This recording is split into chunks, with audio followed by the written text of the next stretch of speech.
welcome you to the Media Night at the IAA 2017. It's great to have you here. My name is Aljoscha Höhn, and in the next few days I will be presenting the New Mobility World program on this stage. In this hall, where we are right now, the future of mobility comes to life.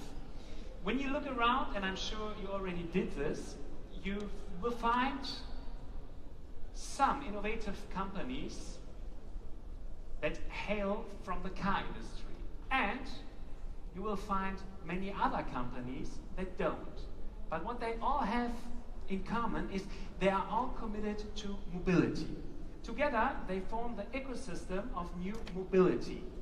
And in the coming days, 5 topics will be especially important: connected cars, automated driving, e-mobility, urban mobility, and mobility services.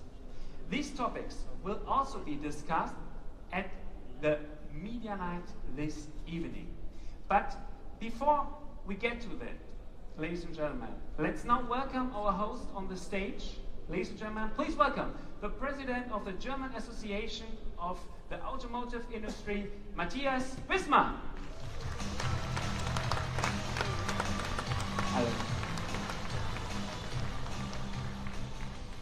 Ladies and gentlemen, dear guests, dear exhibitors, dear journalists, dear friends of the automotive industry, we are very happy to have you here. You know, this new mobility world is now the 3rd one. First, 2 years ago in Frankfurt. Second, last year with our logistics concept at the biggest truck show in the world in Hanover, and now this time. And we are very happy to have the participation now of some 250 companies which in one or another form participate at this new mobility world. And I must tell you, the idea to create that type of concept was born some years ago back at the Detroit Motor Show, which is an exciting show, no doubt. But we were considering, is it a real good concept that 1 week before the Detroit Motor Show, you have the Las Vegas Consumer Electronics Show, and most of the digital automotive news are already published 1 week before Detroit. So we, as the organizers of the Frankfurt Motor Show, said we want to bring these two worlds, the classic but very innovative automotive world and the digital world, together in one show here in Frankfurt. And that is the concept behind. And therefore we are very grateful to all of you who are here tonight, and all of you who are participating at the New Mobility World and at the IAA. This night we have some special partners, a lot more during the days in the New Mobility World, but tonight I want to mention 5 partners. Facebook as the co-host of the New Mobility World. Google as the Media Night Platinum partner. Allianz Automotive as the Media Night Gold partner. Yanfeng Automotive Interiors as the Media Night Gold partner.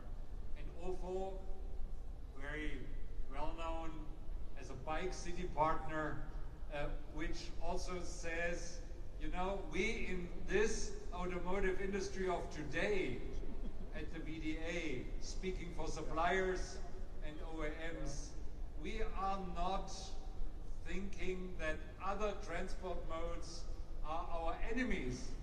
No, they are our partners, because the modern challenges of today and tomorrow, especially in big cities, we can only solve together. The urban transport systems, the automotive concepts, the car sharing concepts, the bikes, all of them have to be connected, and connectivity, as you all know, is one of the key words beside automation, beside electrification, beside mobility service and urban mobility. These are the 4 or 5 key headlines of what I'm sure we will also discuss tonight. This is a motor show which shows the whole disruption in our industry, the enormous challenges. Nothing is like it was 10 or 20 years before. And for us it's clear, we are not following the trends. We want, together with you, set the trends of tomorrow and of the future. This year, the New Mobility World is even more about dialogue, debate and discussion. You know, the forum features 4 days of an intense program with over 100 speakers from the tech and automotive industries, as well as mobility providers, scholars and thought leaders from all over the world. I invite all of you to join the debate right here on the forum stage starting on Thursday. And I'm very happy that we bring so many speakers from the automotive world, tonight Ford, other days others, together with IT companies, digital companies, and not only with the big ones, but also with a lot of startups. And I'm very glad that we have that competition about the most innovative startups, New Mobility World Lab 17, which is also part of our concept here. It's good that 2 of our major OEMs are having conferences which are closely linked with what we do here. Next Visionaries, the initiative of BMW I and TED that seeks to engage innovators and future thinkers to reimagine the future of mobility, and that already took place as a pre-event already last Sunday night here at the IAA. And Me Convention, a collaboration between Daimler and XSW, features an international lineup of 150 pioneers, thought leaders, adventurers, artists and game changers right next door at the Festhalle. And that takes the party to the Frankfurt Bahnhofsviertel in the evening. All this is linked together, and all this takes place in Frankfurt. Therefore, we are very glad to have tonight the Deputy Mayor of Frankfurt, Mr. Markus Frank, here. And I said from the very beginning, I don't read a long speech, but I speak free, and I think this is the best what one can do. Don't bore people with long speeches, but say what is the concept, and then welcome our next speaker, Markus Frank. Happy to have you, and please, we are very glad that you are addressing us and that Frankfurt is supporting us at this IAA show. Thank you very much.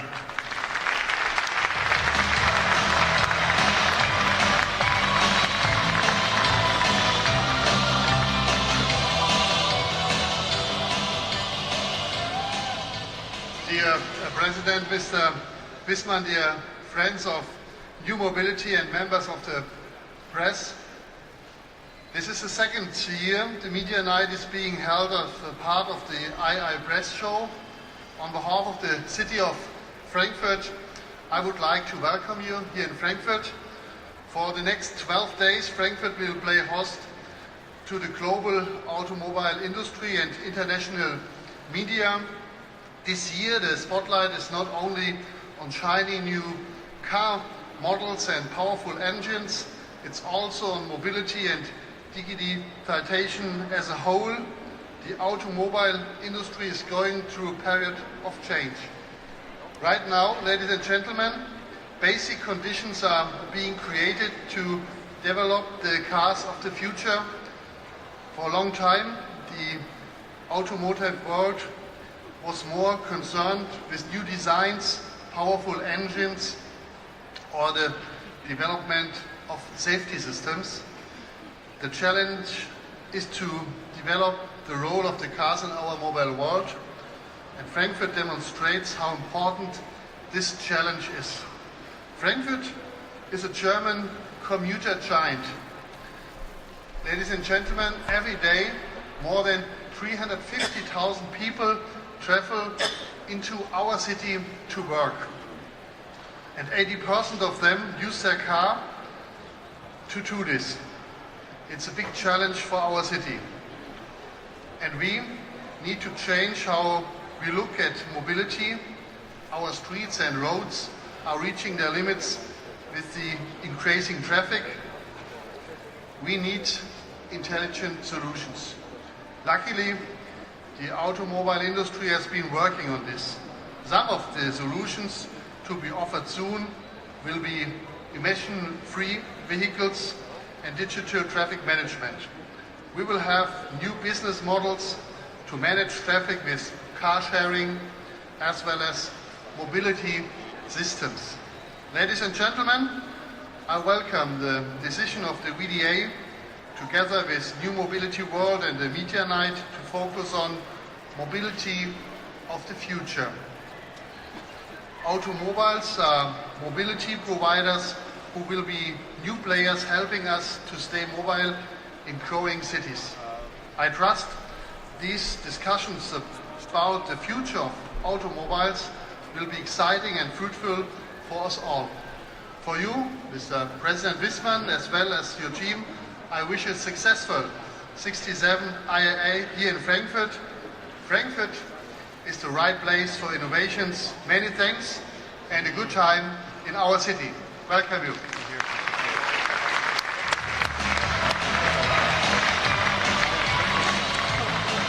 So thank you very much, Markus Frank. And ladies and gentlemen, during the media nights, we will have an exciting panel discussion here on stage, as well as impressive keynotes. So let's start now with the first keynote. The world faces huge mobility and ecological challenges, and car makers have to contribute to the solutions and redefine themselves to meet this new world. And all of this applies to the car maker Ford as well. So we are now looking forward to Group Vice President and President EMEA from Ford Motor Company, and he will be speaking about the topic, Future Mobility, Ford is changing to a car and mobility company. And if you think he's going to come on stage with a car, you're wrong. So please put your hands together for Stephen Armstrong.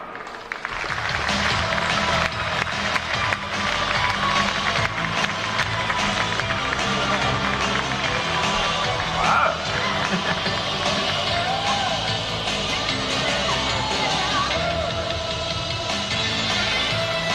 That's a nice one. Thank you. Enjoy it. Well, good evening, everybody. And as a keen cyclist, it's great fun for me to have the opportunity to roll up on the stage on two wheels for a change instead of being in four. But you may be wondering why, as a car maker at a car show, I would turn up on two wheels. But I wanted really to bring to life the discussions that the industry has been having for some time now. Because as we all know, the world really does face unprecedented mobility and ecological challenges. And car makers are having to redefine themselves to meet this brave new world that's ahead of us.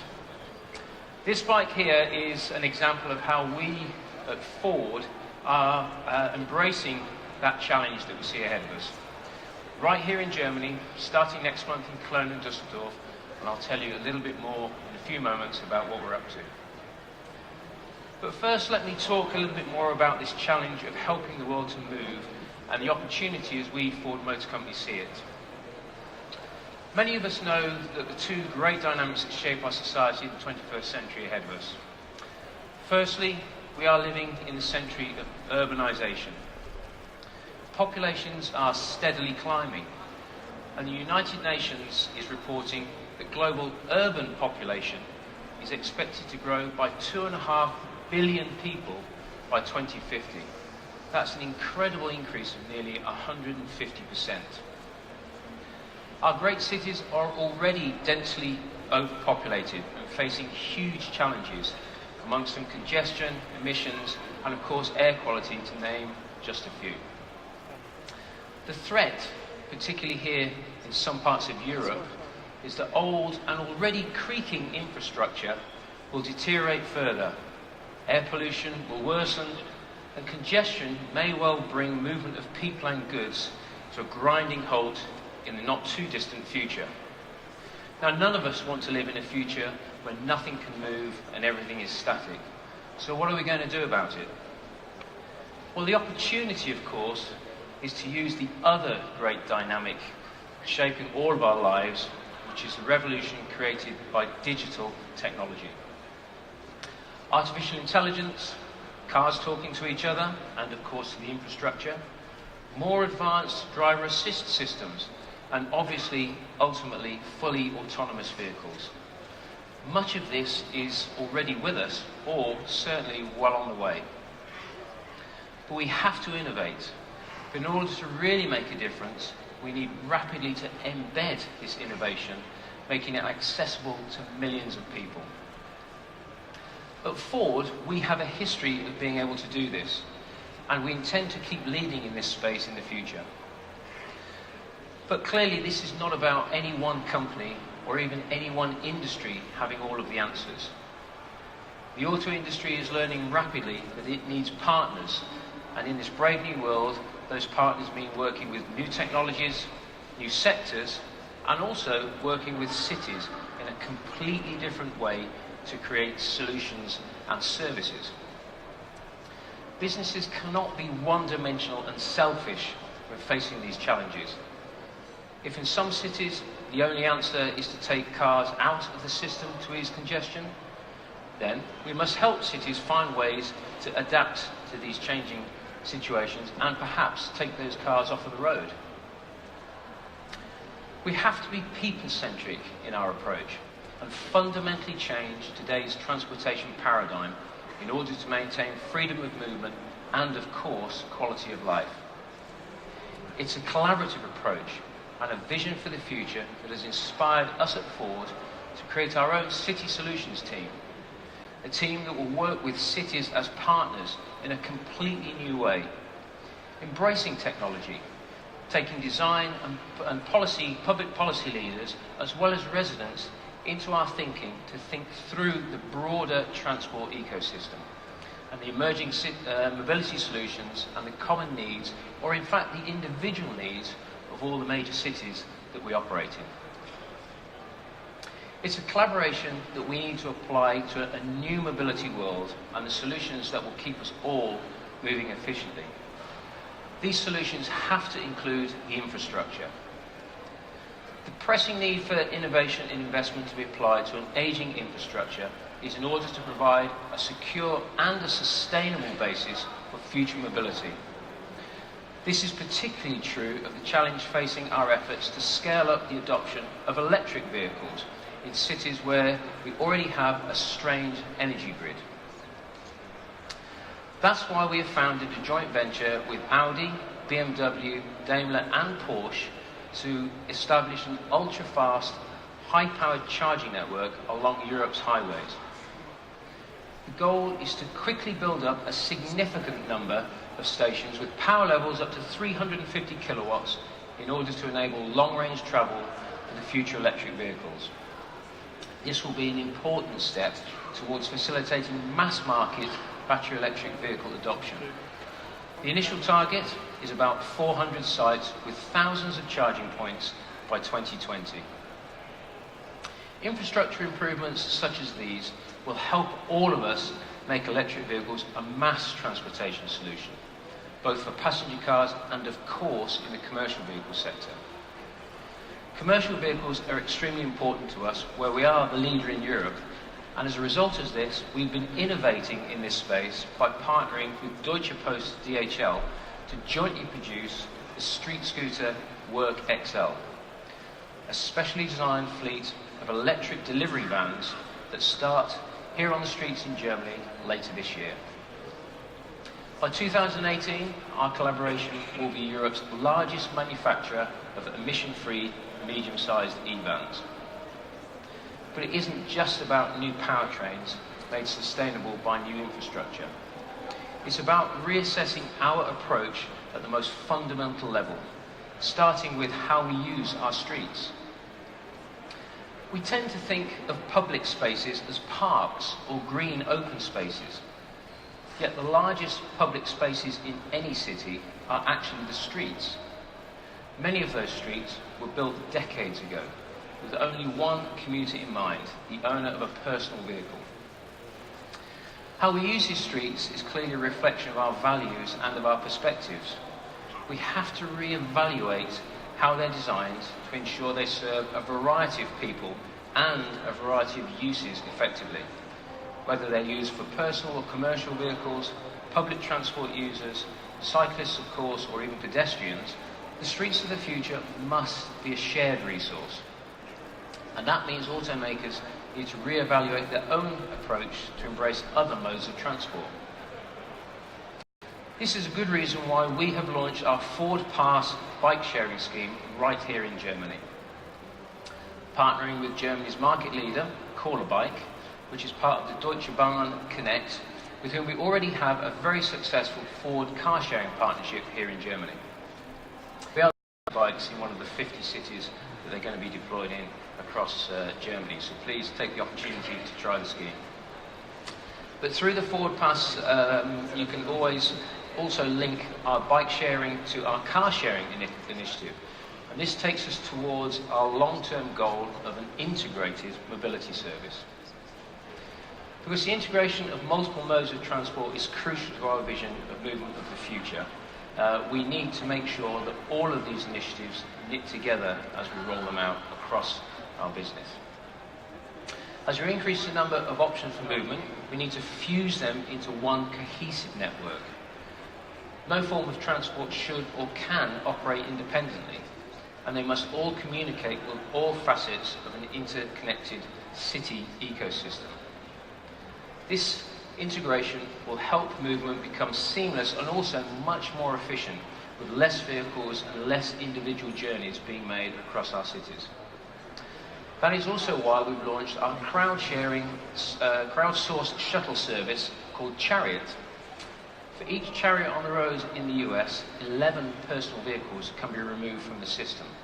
And it's estimated that in China, one chariot could equate to 25 vehicles off of the road. Movement made more efficient by sharing and using data intelligently, which is in many ways the most critical aspect in our new future mobility vision. Data can combine what we know about a city's geography with how people, goods and services move throughout the city, determining everything from maximising the efficiency of transit routes to helping commuters get to where they need to go easily and of course on time. Data will be the invisible infrastructure that lies behind all our future mobility possibilities. Yet the effective use of data, like all other aspects of future mobility I have mentioned this evening, is ultimately dependent on the most important dynamic of all. And that dynamic is founding a common purpose. Our future is full of complex challenges, but of course plenty of exciting possibilities and a dramatic change for all of us. The auto industry clearly is on the cusp of a revolution that's as great as that when Henry Ford made the first cars accessible to the masses over 100 years ago. But as much as things will change in our new mobility world, the goals that unite us remain exactly the same as those goals that inspired Henry: to help people move and ultimately to make people's lives better. As we consider together the what and also the how of a new mobility world, we must also crucially keep uppermost the shared vision and common purpose that we can all aspire to, which of course is the why. So, a people-centric goal of human improvement that synthesizes all our efforts and everybody's collaboration. Because as Henry Ford also said, coming together is the beginning, keeping together is progress, but working together ultimately is success. And that is why this gathering and others like it are so important. Not just to discuss what the future holds, or even how we might achieve it, but to constantly remind ourselves of the why that shapes all our efforts to make progress. I'd like to thank you very much for your attention this evening, and again, I encourage you all to use the voucher we've given you for our wonderful Ford bike sharing scheme, and I look forward to seeing some of you pedaling around the streets of Dusseldorf and Cologne in the next few weeks. Thank you very much.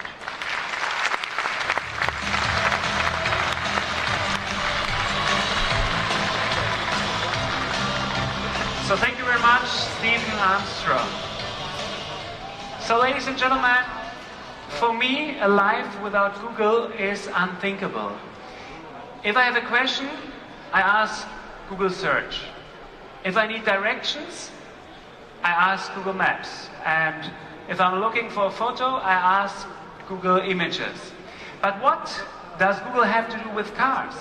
In the beginning of 2014, Google presented its own prototype of a car. Today, Google says, we have no intentions of becoming an automotive manufacturer ourselves, but instead, we are interested in solving big challenges in mobility through technology in partnership with car makers. But what are the big challenges and where do Google and the car makers overlap? For this question, we now go to the keynote from Mark Ritter, who is responsible for EMEA automotive partnerships at Google. Ladies and gentlemen, please welcome on stage Mark Ritter.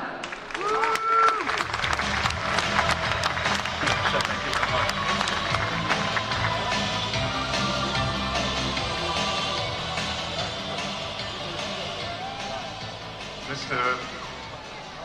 Wismann, thank you very much for having us. Ladies and gentlemen, thank you for attending this show tonight, this party of the New Mobility World. I'm pleased and very thankful that you invited Google to be a co-presenter of New Mobility World, also together with our friends from Facebook. Hello, Christoph, how are you? So, as I was announced, I'm in charge together with colleagues, for the partnerships with car makers in Europe. But anyway, what you see back there on my first slide, it's over there, it's not a car. It's a Google project. It's called Project Jacquard. And it is semiconductors woven into textiles. Now what got that to do with cars and the automotive industry? Just imagine what that could mean if your car seats are able to react to gestures or to touches. That's what that technology can do. And I'll show you a little bit more in a while. Just stay tuned. First of all, this is a very good example of completely different sectors and industries working together closely to bring up something new. That's why we say partnerships can bring innovation forward, and that's what we are here for. Because it's something that we do together with some companies of the textile industry, obviously, and just an example how we can also work together in the automotive industry. Talking about mobility and the automotive industry, we have to keep in mind that car makers and the whole industry have been on the forefront of innovation for more than 100 years. The Fords, the Benzes, the Porsches, many, many families of the 19th and early 20th century were very innovative people and founded very, very innovative companies. And still today, if we walk across IAA, we see a lot of innovation. And this is still going on. And this has brought the whole world of mobility to such a huge success. Without car makers, without you guys in this room, the world would look different. And we are very glad that you have brought individual mobility and transportation to all of us. But with a huge success, as we just heard from Steve, there are big challenges on the horizon. Not only in cities, but everywhere we see a lot of cars, stuff in the roads, but that's just only one aspect.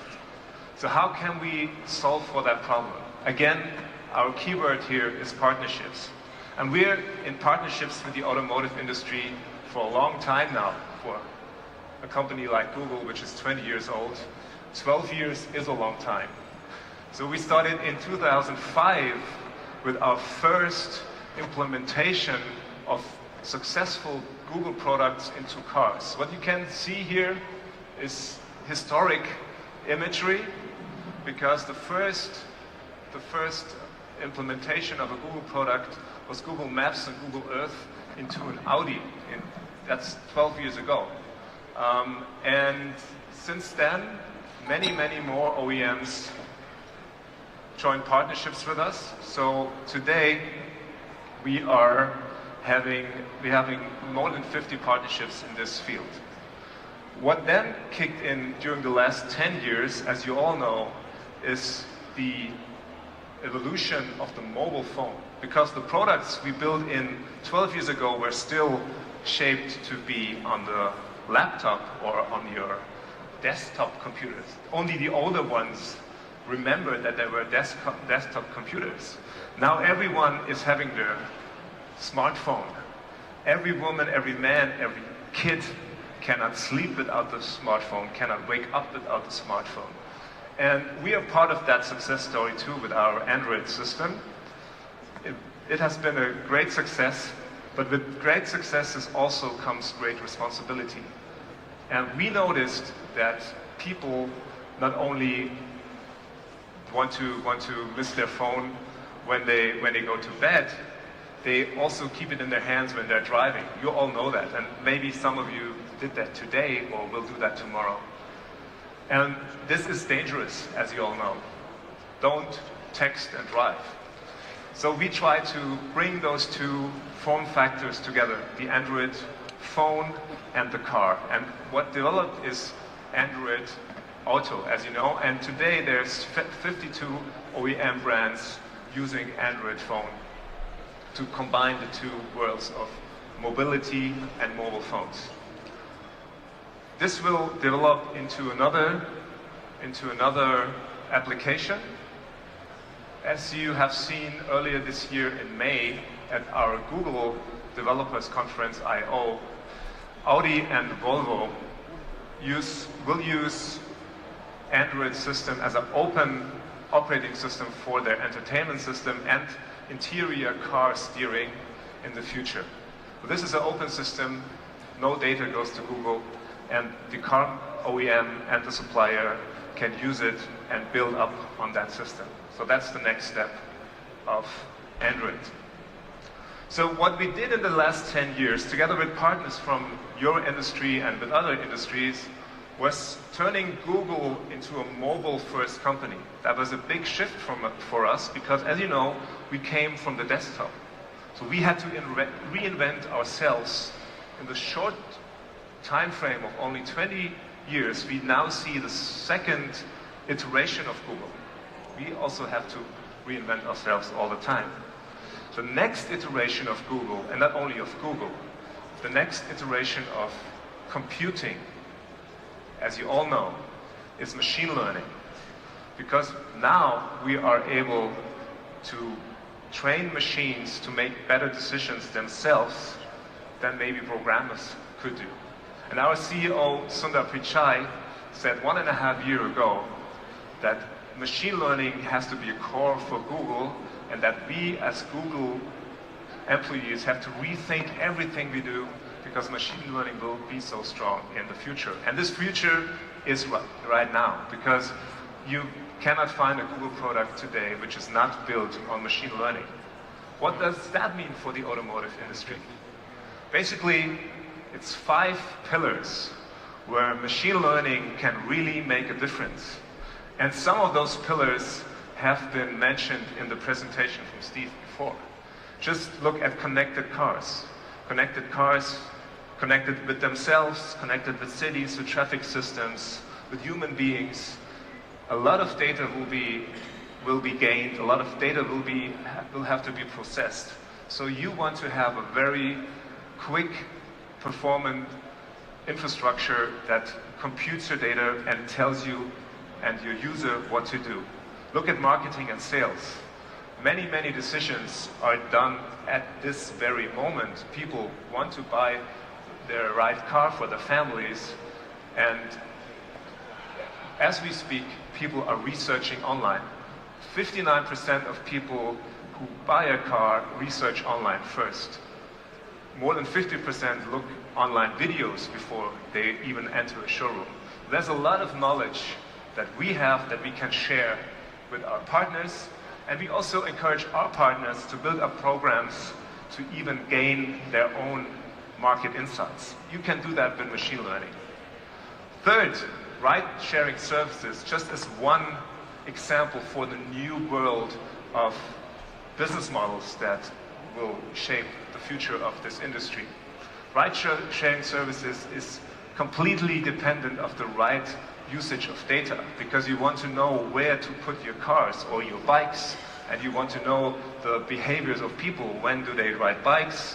When do they use a plane? So there's a big data pool and a big data lake that you have to be able to address and to analyze in real time.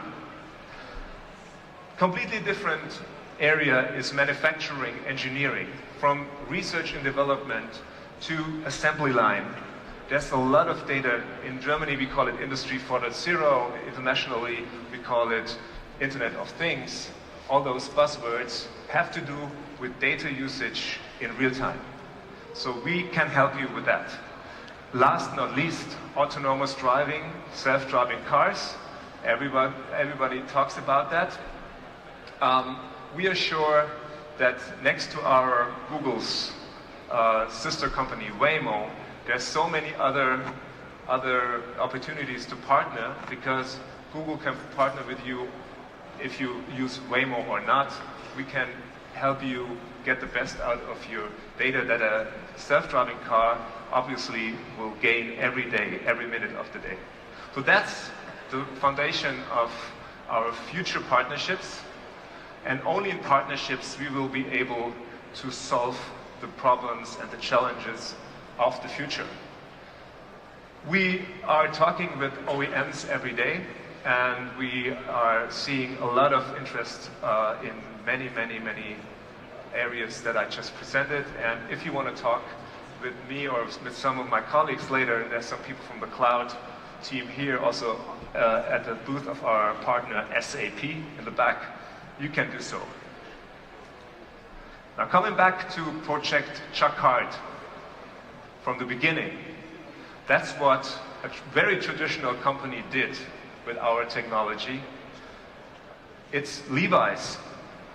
Levi's jeans company built the commuter jacket that can be worn on a bike like that, can be worn on a motorbike, also in your car, that enables you to touch and to swipe and to also use gestures to steer your mobile phone, which is somewhere in your pockets. So you don't have to put out the mobile phone while you're on a bike when you want to change the music.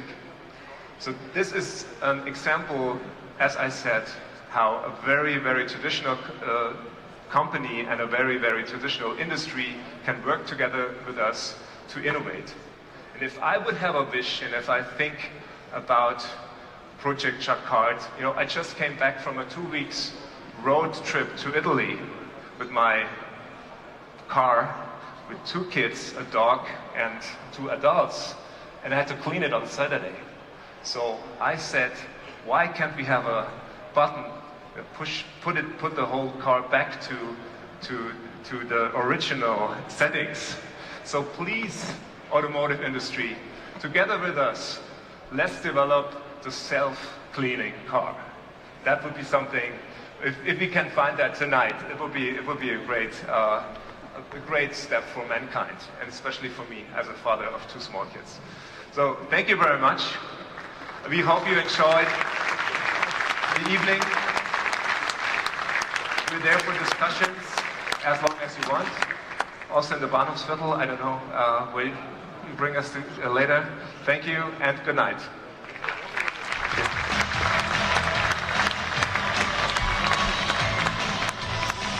So Mark, just one short moment, because I've heard something about a new product from Google. It was something about beer? That Right? product. Because that product. the press is here, so you can announce it now. I can announce it. I know. And there is a Google beer. Oh, Yeah, there's a Google beer. So thank you for reminding yes. me. It's One is looking forward to it. One is, yeah. And we were allowed by the organization to bring a small amount of Google beer to Frankfurt from Munich. It's a Munich beer because we are in Munich.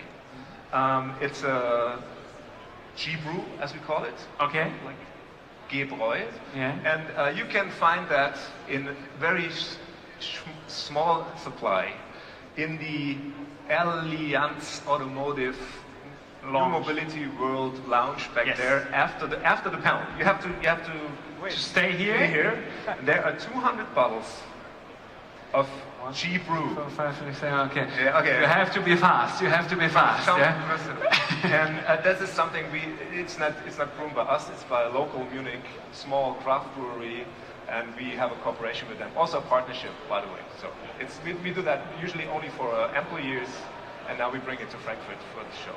So we're absolutely looking forward to that. So once again, Mark, thank you very much. Thank you very much. So ladies and gentlemen, now we are moving on to our panel discussion. And the title of our panel discussion is How Does Digitization Change Products, Services, Players, Roles, and the Mobility Value Chain?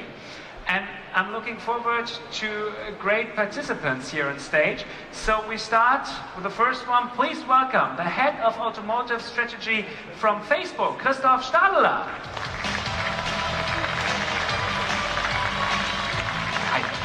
The CEO from Allianz Automotive and member of the board of Allianz Worldwide Partner, Dr. Claudius Leitfritz.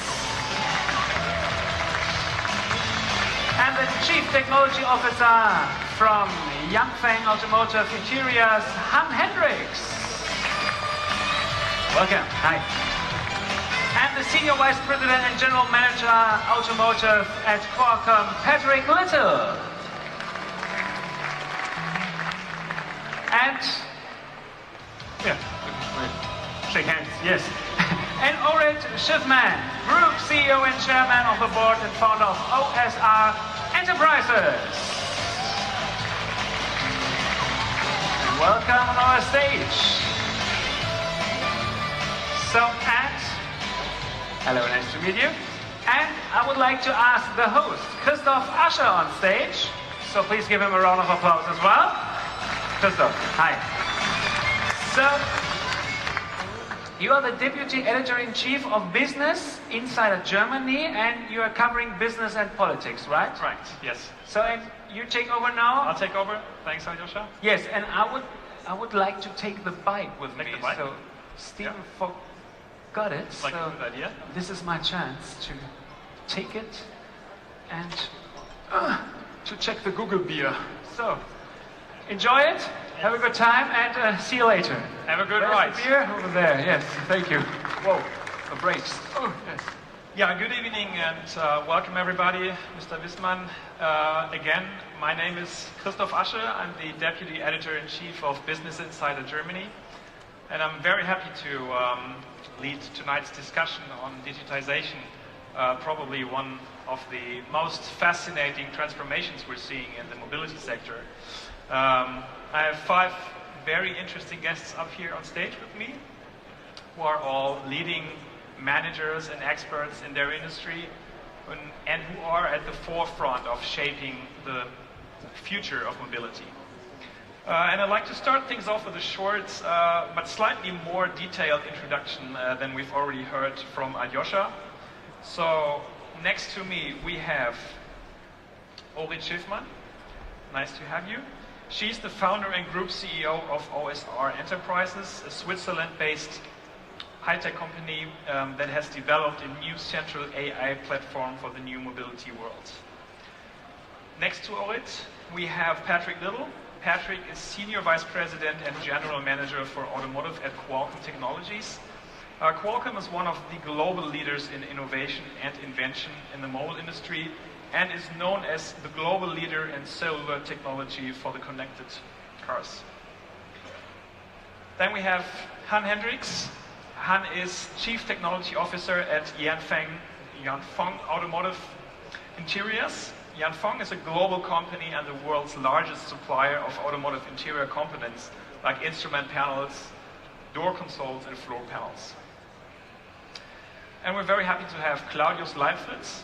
He's the CEO of Allianz Automotive, and amongst other things, he deals with the important question, what happens when we have an accident with self-driving cars? And Allianz Automotive also has an increasing focus on research and development within the mobility sector.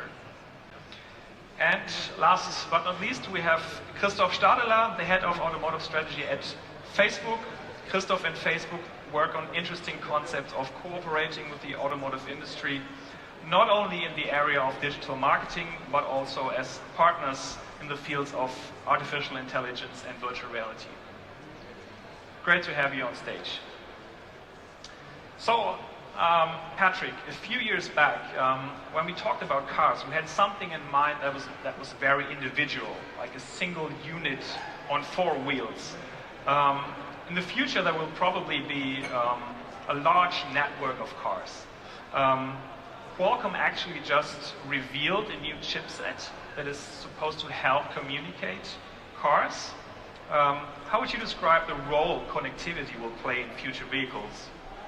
Good, really great question. Connectivity, I think, is one of the horizontal enablers across the transformations that are going on, the multiple transformations that are going on across automotive. And started years ago, maybe 15 years ago with GM OnStar, just wanting to provide simple emergency access. And that has quickly evolved into, well, it's quickly evolved into bringing this into the car, where I think all of us want to be able to stream our media and get our contacts and being able to access any cloud service that we might want. And so that's the challenge almost of yesterday already. The chip rate of innovation is moving so quickly. The new challenge is the chip that you just mentioned, and that is connecting the car to everything around it. So we've been talking about this in the industry for some period of time. How much safer would it be if we could connect car to car, or car to infrastructure, or car to pedestrians stepping off a curb, or to access real-time maps from the cloud? And so recently at Qualcomm, we just decided to break the chicken and the egg. We announced our cellular V2X solution, which frankly will enable the car to connect to its entire environment. And so the reason why that's important is you need to have a really 360-degree envelope of things that you're looking at to be able to properly drive a car, drive it safely. This really ties into autonomy, which we'll discuss a little later, I hope, to be able to get the full electronic envelope around the car. So connectivity, I think, is not only in and of itself very important for our convenience and our personalization, and ultimately for our safety, but I think it's the enabler across many of these transformations, particularly as we start to look out to full autonomy. Those cars will need to be connected. And so I travel quite a bit throughout Europe and throughout the globe, and almost every automaker has come to me now and said that every one of their cars has to be connected very soon. So not only the premium cars that can afford it, but really across the board, cars to be safe, cars to be productive, cars to fit into our life cycle, they need to be connected now. And so I think connectivity is one of these horizontal enablers that is really going to help propel the industry forward. And honestly, I think in terms of cellular V2X, it's going to be responsible for saving quite a few lives because it'll give us that electronic envelope that gives us better visibility. So Patrick, do you think eventually autonomous vehicles will drive better than we all do in the future? Okay, I have this argument at the dinner table quite often. My short answer to that is absolutely, the machines will drive the car better than you guys out there. I don't know about us, pretty good drivers. But for sure, over time, the machines will drive cars better. And here's the reason why. If you break down the autonomous car into some 3 simple steps, sense the world around you, think about all that sensing, and then act. So apply the brakes or deploy an airbag. If you look at those 3 steps, sensing, we have 5 senses. We use some of them when we drive. Sometimes we're texting or we're angry about the last meeting that we left. So sometimes sensing we're not so good at. We get distracted. A machine can bring LiDAR and radar and the cellular V2X that I just mentioned, and camera technology and GNSS position technology. Bring all these together to get a really good 360-degree electronic view of what's going on around the car and even miles down the road. So let's give the sensing one to the machines. I think that that's an easy one. The last piece is actuation. Well, who's better at actuating? Me on a brake, how quickly I can press the brake, or how quickly a machine can do that? I think we have to give that one to the machine also. The one in the middle is to think, and I think that's the one we're all struggling with. And so that's the reason why I think full autonomy, level 5 autonomy, is probably 15 to even 25 years away, because now we're getting into really complex moral equations. When you're driving a car, it's very simple if you're on a freeway or a highway and you're just following the next car. That's level 3 autonomy, quite achievable in the immediate term. But what if you're driving through an intersection and it's full of people and you have to make the decision, or the car has to make the decision? Do I plow through those people, or do I drive the driver into a pole? Those are my only options. And so I think the algorithms being ready to make these complex social, cultural, moral decisions, it's quite far down the line. And our company works on many of these algorithms with partners. I think that the time for full autonomy will be down the road. But honestly, I think in the fullness of time, the machines are going to do it better. And then ultimately, some 20, 25 years from now, I don't think you'll personally be able to be insured. I think your insurance agent will eventually send you a letter to say, sorry, you personally are not insurable, but we'll give your car a policy. So that's my view on autonomous cars. Yeah. Christoph, we've just heard a very interesting keynote from Google. What's the Facebook kind of perspective on the future, what's the main thing that is influencing the direction of future mobility from your point? I think the world is going mobile, and I have to apologize, it's not automobile, it's smartphone mobile. And the speed and scale that we see on how mobile devices are becoming at the center of people's lives is unprecedented. If I look at the disruptors that we talk about a lot, like the Ubers, Lyfts, and Didis in China, all of those companies are built on a mobile phone. All those companies scale on a mobile phone. And I think this is really important for the auto industry to understand, is that it's not the car at the center of everything, it's really the mobile phone at the center of that experience. And if you look at the supply side, on the demand side, on the consumer side, we have 2.8 billion smartphones out there. So there's a likelihood to reach a massive audience if your business is built on a phone rather than on a car, which allows you to capture maybe 10, 20, 30 million over the next years to come. And I think this is something where we, from our perspective and our experience, being privileged to service 2 billion people globally, I think we have quite some lessons learned, we have quite some experience and expertise together with our partners in the auto industry on how to design those mobility solutions and also how to scale them. Because your CFOs will be much happier if you have 500 or 900 million users instead of just 20 million that most of those services have today. So I think that's the massive and number one trend that we see. And we talked earlier, Christoph, and we talked a lot about artificial intelligence, for example, or virtual reality. How do these things impact future mobility needs in terms of the Facebook perspective? I think we saw the Google presentation. I think artificial intelligence is much more than a buzzword. I think it's just basically, it's one of those natural ingredients that we will see in things. Now, to give you a very concrete example, if you look at Facebook, most of what we do is video content and imagery, and it's billions of content of videos that we are providing, and our job is to provide the right information to the right people. So we have a natural interest to be able, with artificial intelligence, to read and analyze video content. For us, it's vital. If you look at the car industry, and we just saw the example of like a machine making a decision, the sensors don't make the decision. This will be based on understanding video content. So interestingly enough, Facebook is working on things that might be beneficial. We haven't yet explored it properly. That might be beneficial to the car industry. And in the idea of better together, we just see opportunity here to join forces. On VR, it's another thing, because VR for us is a social experience. People think of VR of like people put on a headset and you never see them again. For us, it's a social experience where people can meet. Now, if you think about applications for the auto industry, the obvious one is marketing and retail, and we've got one example on display in our booth. But more importantly, you can think of a design studio in California and Chinese customers, and they have a car clinic in a virtual world. You have suppliers and your internal costs and auditing teams, and you have opportunities to meet and to discuss about objects that are in that virtual room. And I think the impact that this will have on how cars are built and designed in the future will be dramatic. And just to close on this one, there's another thing, is that virtual reality will help to at least partly replace physical movement. You will be able to do jobs differently. There's things that you want to visit and see that you might see and visit differently with a pair of headsets on. So I think we also have to look at how does virtual reality impact physical mobility, and how can we factor this into business models that we're going to create. So those are the big bets for us, and I think this is where we just, as partners, would like to share some of the knowledge and expertise that we bring. There was actually a McKinsey report from last year saying that people, like the average time of people spending in cars is about 50 minutes. So I looked that up before that discussion.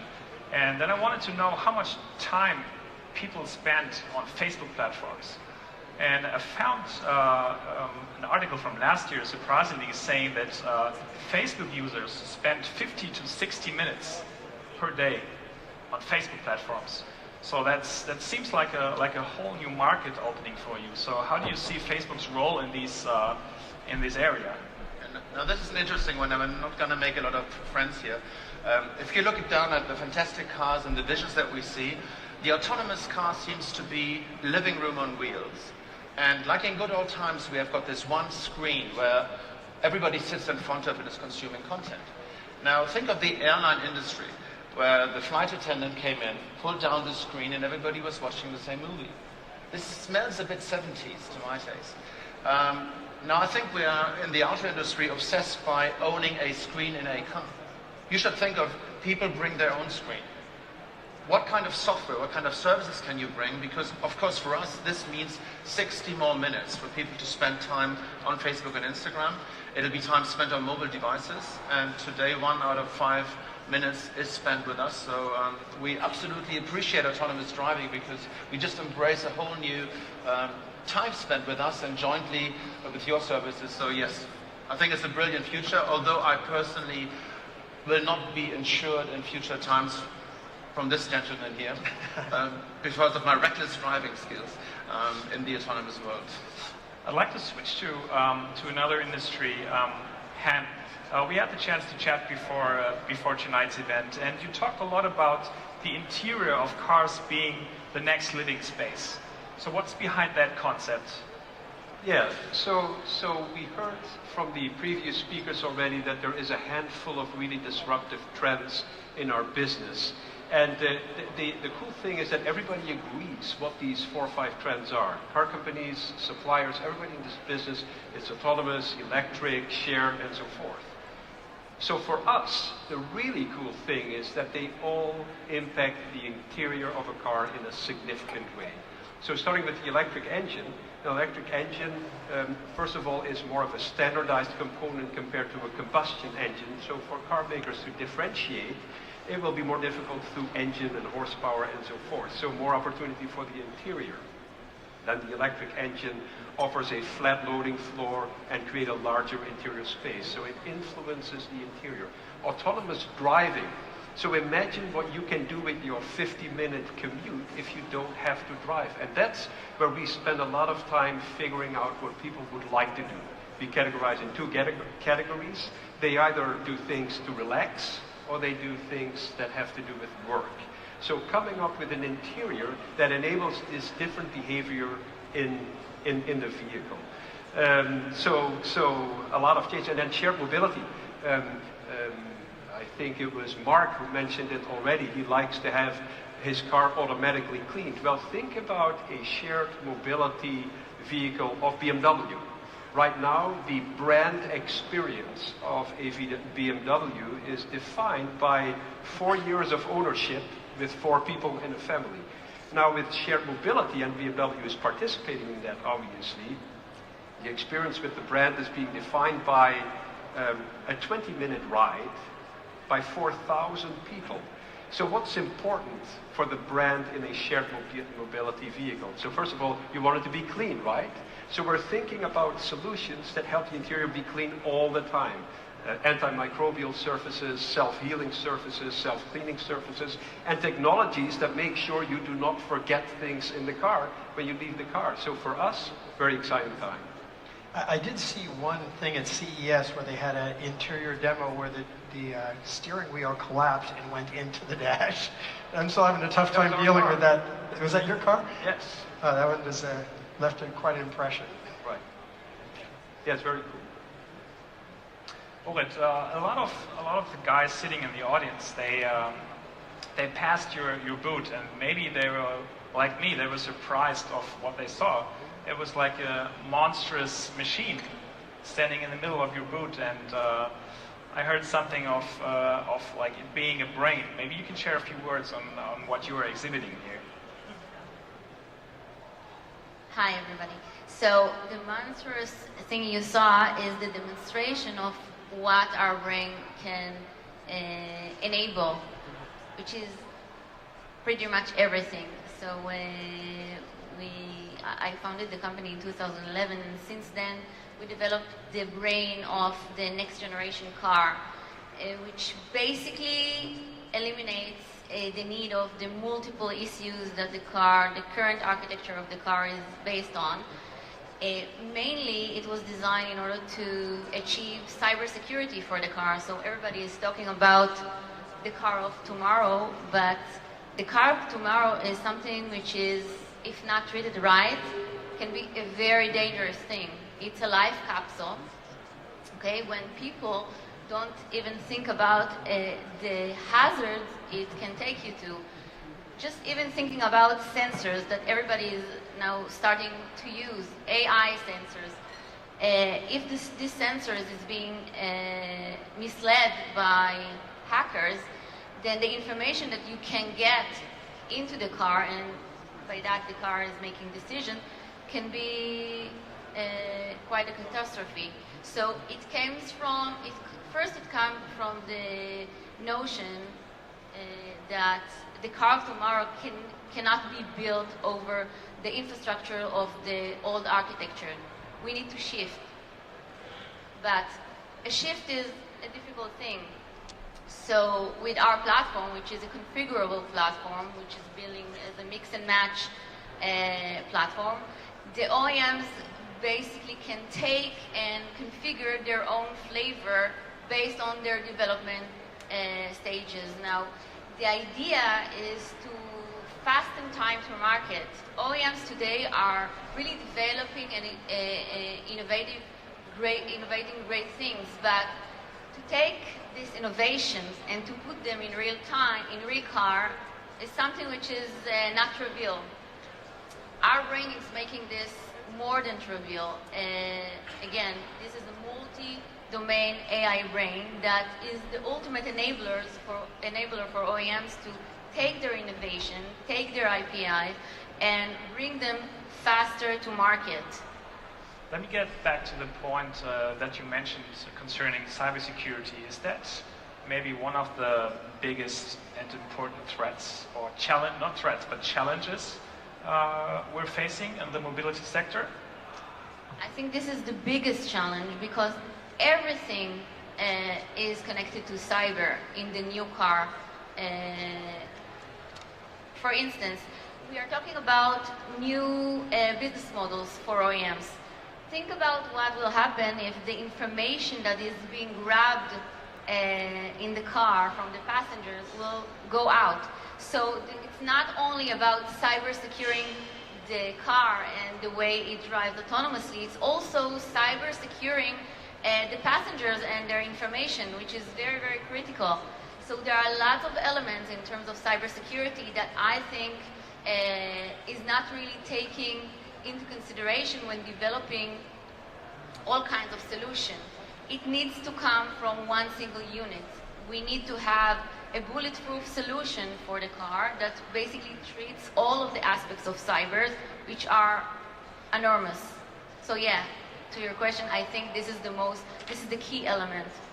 It's probably one of the things that Claudius deals as well. Claudius, the insurance industry is, traditionally has an eye on the car market, especially when there are changes concerning accident rates, for example. How would you describe your role as an insurer in the world of the future mobility? Well, I do think as Allianz Automotive, we've partnered for the last 70 years or so with manufacturers and mobility providers and have helped to develop solutions, insurance solutions, or solutions to bring people with concrete services back to the road quite successfully in that partnership. I think in that sense we're going to shape also the 21st century, because there is no doubt, as many panelists echoed, that it will not be a one company solution, but it will be ecosystems and partnership solutions. So, and of course, for an insurer, a lot will change, and let me take maybe the example of autonomous vehicles, which illustrates kind of what we are facing. First of all, we do believe that also with autonomous vehicles, there will be accidents. It's unfortunate, but there will be accidents. So there is a need for remobilizing those vehicles and the people who are in transport, as well as enduring those damages. But the question is, who actually should be insured? Today we insure mainly the driver. In the future, we will more and more insure those who produce the cars and those who produce the sensors, not only for the cars, also for the traffic lights. So we will really see a shift from a driver-focused insurance into a product liability insurance. Yeah. And then lastly, as you pointed out, we see really a complete new category of risks emerging that is a challenge. We see cyber security as a major challenge to be tackled, and where also corporations and individuals seek solutions for. Let me just give you an example. Of course, as you alluded to, you can hack a full car, a full vehicle, a full technology, and this will create potential damages. But also when with your phone you log into the car, you log in your phone into the car, you might be subject to identity fraud, to all types of risks. And as Allianz Automotive, we have developed products that deal with the situation. So in that sense, we really try to shape as a partner the mobility of the 21st century. Yeah, that's quite interesting. And I have to admit that I never really thought of these things concerning automotive future. I actually visited the Allianz Automotive website the other day, and there was a really, for me, striking example of what challenges, what the challenges are.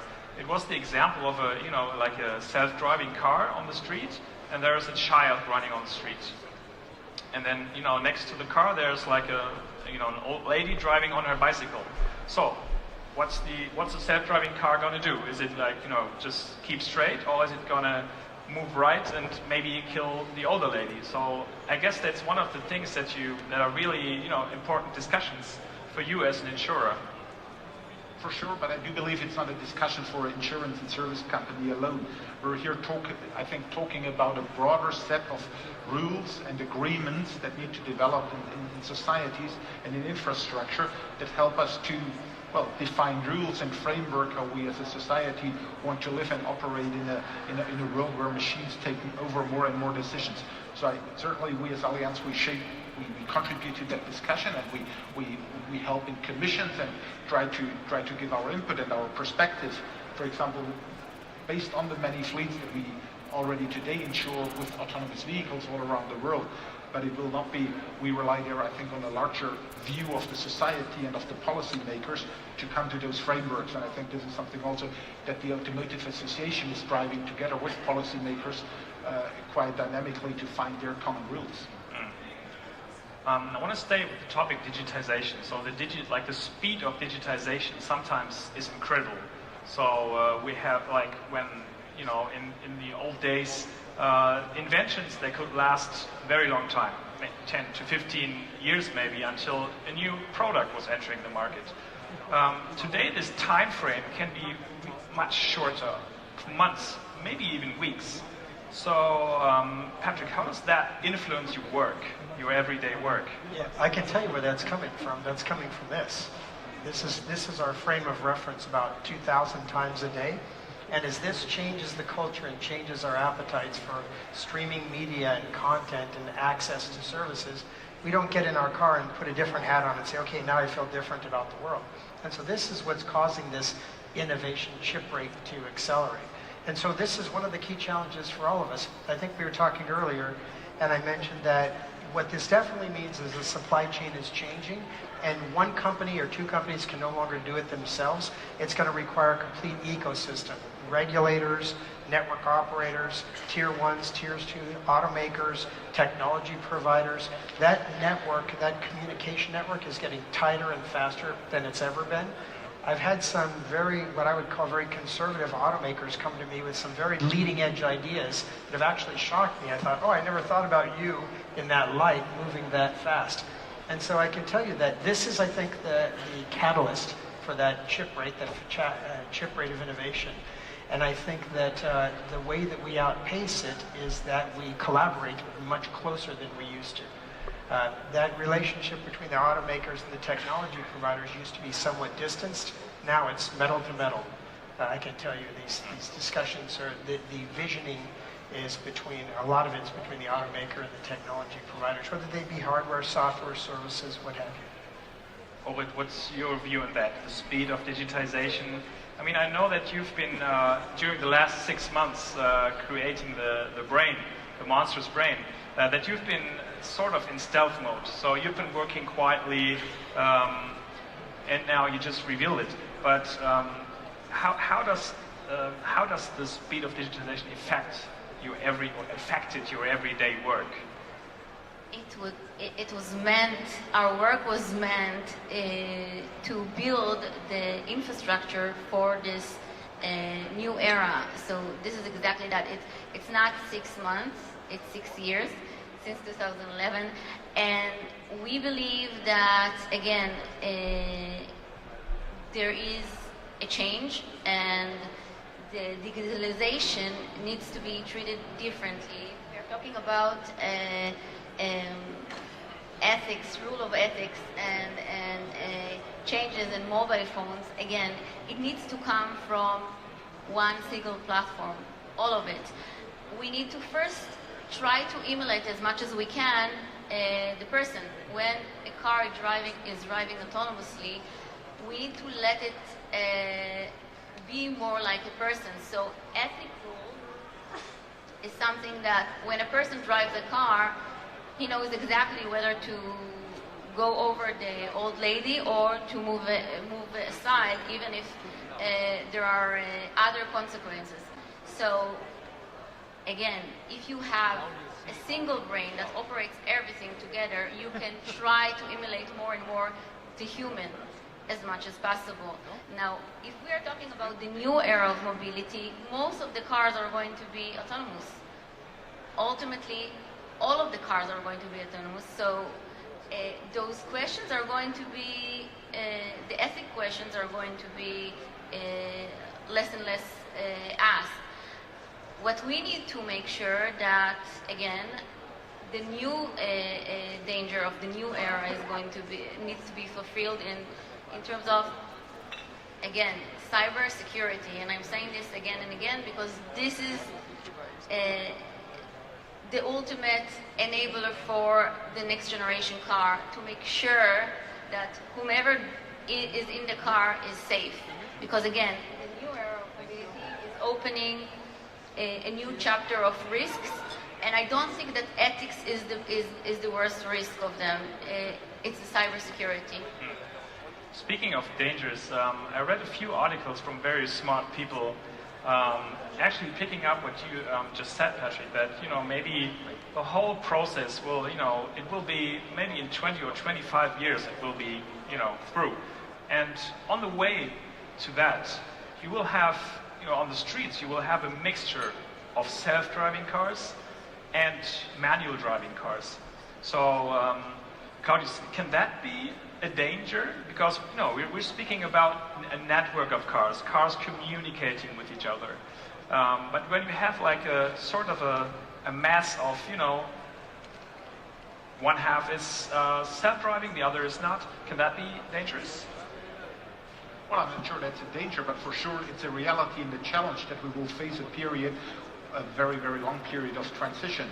And of course, first of all, we need rules for that, how we deal with it, and then we will need different solutions that cope with the situation.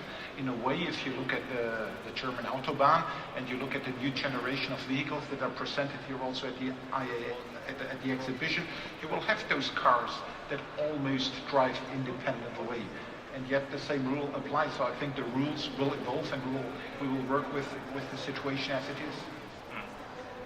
So there's one because I see we're running out of time. There's still one question that I want to ask. I have a little daughter. She's 1 year old, and I always wonder what how driving for her will be in 15 or 16 years. So will she need a driver's license? What about the insurance question? So, Han, maybe what do you think about how driving in 15 or 16 years will be for my daughter? So that's a great question, but I want to answer one other point, and this was about speed in our industry. You mentioned digital speed. I think in our business, we're used to very long cycle times because of hundreds of millions of investment when we introduce a new vehicle to the market. You need a return on that investment. So it's different than software and apps.